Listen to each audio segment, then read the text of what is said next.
Bonjour, bienvenue chez moi, bienvenue au canal.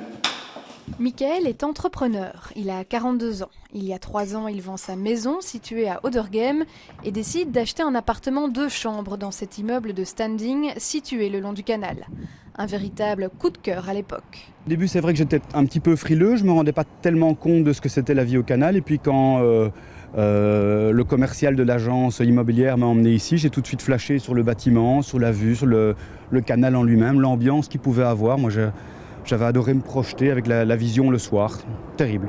De cette vie au bord de l'eau, Michael retire de nombreux avantages, comme cette vue époustouflante sur Bruxelles.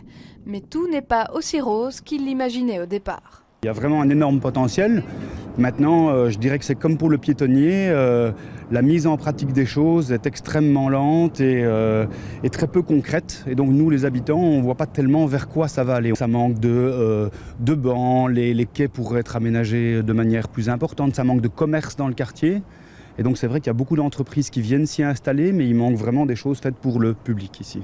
Ce dimanche, pour la fête du port de Bruxelles, différentes activités ont lieu le long du canal. Nombreuses sont les personnes qui croient en l'avenir de ces quartiers, avec parfois cependant quelques réserves.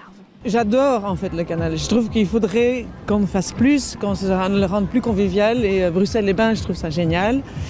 Mais il faudrait faire toute l'année, quoi. On pourrait vraiment faire un chouette truc ici, mais ça pourrait être mieux, je trouve. Mais franchement, il y a encore moyen de construire, de faire vraiment des belles allées avec des magasins ou des boîtes. Je pense qu'il y a un potentiel, mais il n'est peut-être pas encore à fond, mais ça vient tout à petit. Ces quartiers qui vivent au fil de l'eau semblent encore en phase de transition. La mutation n'est pas totalement achevée.